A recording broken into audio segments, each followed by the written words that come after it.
Because, sir, true of us, I'm talking of our father, Professor Curie. Today, people don't write stamped paper by themselves. Schools are struggling. Everybody is fighting. Students will just go type the topic, and then what happens? What happens? Informations are generated, so we are becoming lazy by the day as a result of digitalization. Today, I tell people I struggle to memorize scripture. You know why? Digitalization. Why do I need to stress myself and memorize? Because when I need it, all I need to do is make sure I have internet. And once I have internet, I'll just go type and do what? And it comes up. So part of the downs of digitalization is that it has brought about, but digitalization also brought about unhealthy competition. We are competing with each other. Because I saw what I saw on social media, I want to do what? I want to live by that principle. And that's a problem for us, because what that does is that it denies our existence and denies who we are, and then give us an image that was never from the origin given to us. So it brings about unhealthy, but let's not talk about the pressure. God help us. If you're not married, just wave to the Lord. Just wave to the Lord if you're not married. No problem. You are not a sinner for not getting married. So wave to the Lord. Wave to the Lord. All right, great. Today, you almost are pressured to want to get married because of digitalization. The moment you go to social media, and I don't know whether it is the devil arranging it. For me, I don't know for you. The moment you go to social media, the first thing you will see is somebody's cat. If you don't see cat, the second thing you will see grand wedding. And you are like, for crying out loud, is this the only thing on social media space? So for me, it's like that. The moment you go to screen, so there's pressure. Oh boy, go get married now, go get married. And it's becoming a big deal for me. Entity in the digital space. So what does Romans chapter 12, verse 2 says? Let's read that together, church. What does it say? All right, so let's read that together. Do not conform to the pattern of, but be what? But be transformed by the renewing of your mind. Then you will be able to do what? So what is the call there? Next slide. What is the call there? The call of this passage is that you should be what? Be what? Be transformed, not what? Not conform. So what does it mean to be conformed? Please go to the next slide. What does it mean to be conformed? To be conformed is what? Is to what? To comply. Other words, we say to follow, to agree. To what? With rules, with standards, or with what? With laws. That's what it means to be conformed. And Jesus is saying, that's not my plan for you. My plan is not for you to comply. My plan is not for you to follow. My plan is not for you to agree. But my plan for you is to be transformed. And so what does it mean to be transformed? Please, if I'm talking too fast, do me well to draw my attention. What does it mean to be transformed? To be transformed is to what? Is to make a what? Is to make a marked change in what? In the form, in nature, or appearance of a thing. So while to be conformed is agree and follow, or show that the digital space we want to do with you is that you do what? You conform. You conform. But that's not what God's plan is for us. And we'll get to talk. You go on. One of the time, often reflecting shift in what? In cultural, social, economical patterns. So that's what trend is. And truthfully, let me be honest with you. Trend has been in existence for how long, I don't know. But trend has been in existence. And I told people, it's funny enough how parents fight the trends they were all in once upon a time.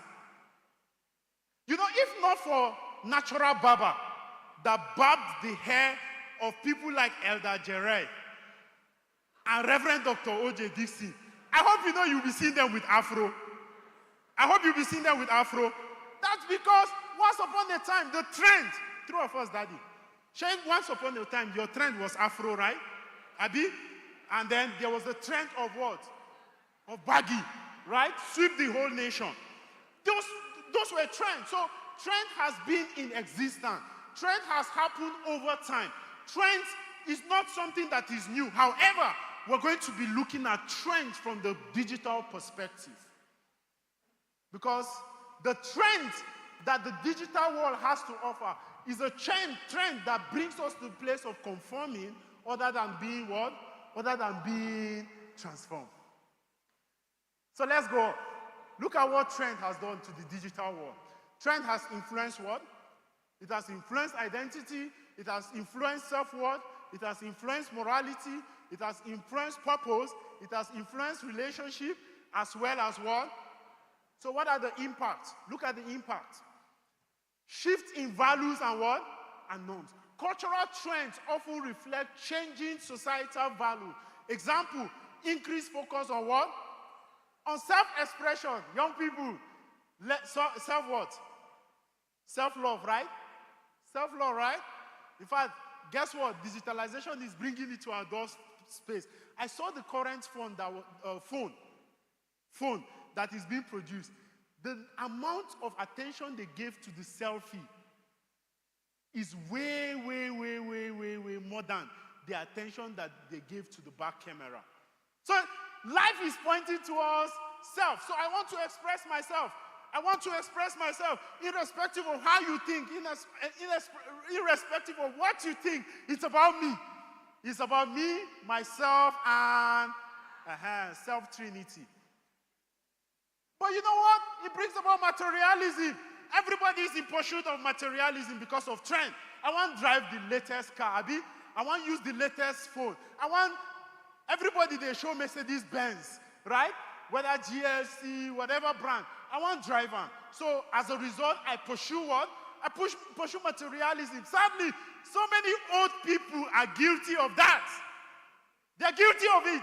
So it's not a thing of the young people. So because I see him drive some kind of cozy car, I want to drive cozy car. That's what trend does. But it also brings about individualism. You're not thinking of every other person. You're thinking about yourself. But is that okay? All right. But it also affects our morality. So there's what we call moral relativism and circular trend. As society to maintain biblical conviction in a world that promotes what?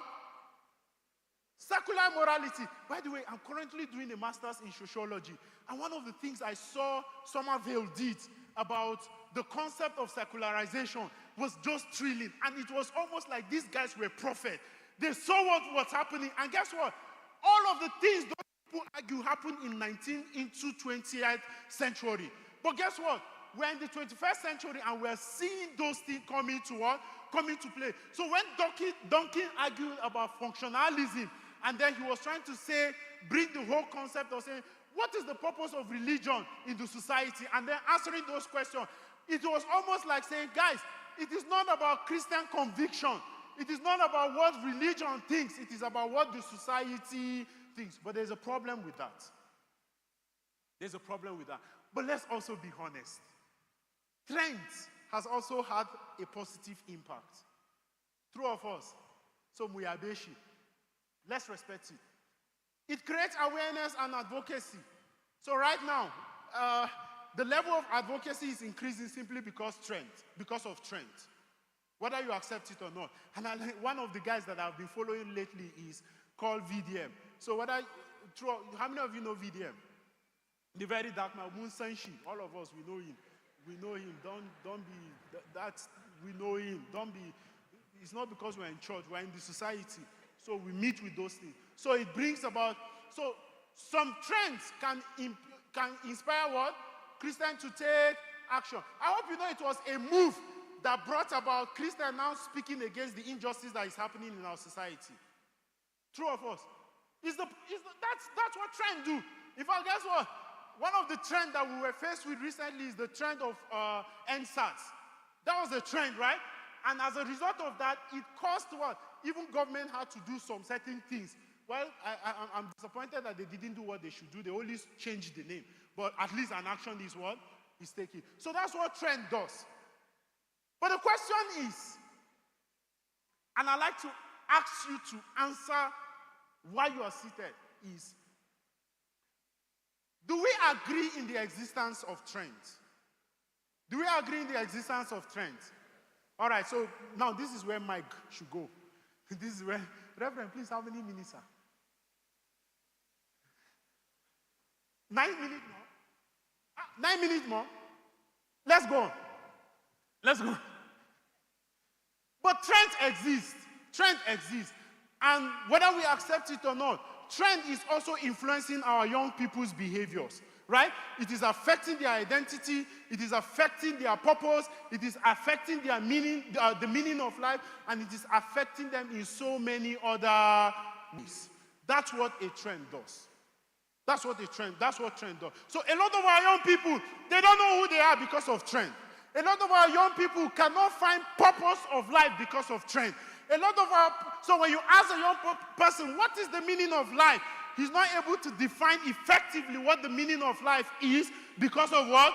Because of trend. Sadly, today, even older people are losing their identity because of what? Because of trend. I was shocked and surprised when I saw a 50-year-old woman dancing and shaking her bum bum on social media.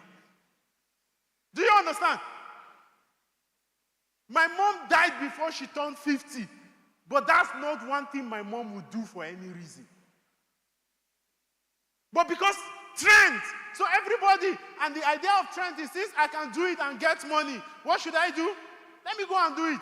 That's what people want to see.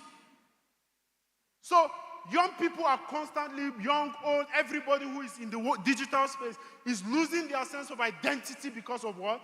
Because of trend. Let's go on, sir. Let's go on. Just keep going, keep going, keep going, keep going. Please go back. Go back. The question is, how can a believer personally balance his life from the place of trend and the place of his faith, his identity, his purpose, and that which God has created him to be? Let's go on, sir. Let's go on. How can a believer navigate through the digital space, the digital world? How can a believer go through social media or go into social media and still remain transformed other than being conformed? How can that happen? Remember, if the call of God over your life as a young person is for you to be transformed, if the call of God over your life as an old person is for you to be transformed, if the call of God over as a young woman, as an old woman, over your life is for you to be transformed, what should you do? 4 things. 4 things that should guide you.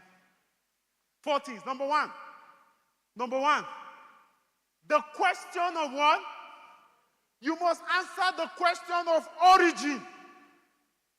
And I'll say at this point, don't go into the social media space without knowing who you are. Don't go into the social media space without knowing from whom you come from. So you have to answer the question of who created me? Because sadly, what the digital world will do is to tell you, not God that created you. You came from somewhere. And I've told people, I used to tease young people, you can't see and handsome man like me. Amen? I should snap now. You can't see a handsome man like me and then come and tell me I'm a product of ape. No. I'm too handsome for that. I'm too handsome for that. Look at yourself. Look at yourself in the mirror, and then somebody will tell you, your origin is from what? It's from ape. God forbid back to you. But you need to answer the question of where am I from? Where do I come from? What or who is the source of my life? If you do not answer that, you will get lost. And I'll give you an example. Daniel, Shadrach, Meshach, and Abednego, they found themselves in a land where it wasn't theirs. They were strangers into the land.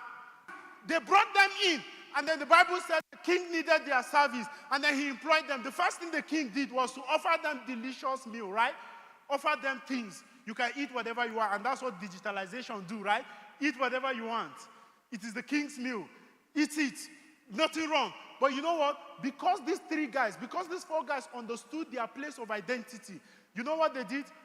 Daniel chapter 1 verse 8 says, Daniel resolved in his heart not to do what? Because they knew where they were coming from. They knew that they couldn't eat from the king's table because they came from somewhere. Even when the king gave an instruction, he said, bow or you die. Because they knew their identity. They knew who they come from. They knew who created them. The Bible says, oh king, the thing is bow. We're not going to bow. Even if it means losing our lives. Because they understood where you are. So where are you from? Genesis chapter 1 verse 26 and 27 answers that question. And I like what Psalm 139 says. For you are what? For you are fearfully and... Oh, come on, people. Answer the question number 2. Answer the question of meaning and purpose of life. Meaning and purpose. And by the way, let me tell you something. The Bible tells us those who know their God shall do what? Shall be strong and do what? You can't be strong in the digital world and the digital space if you do not know your God. If you do not know where you're coming from. If you do not know that it was Yahweh who created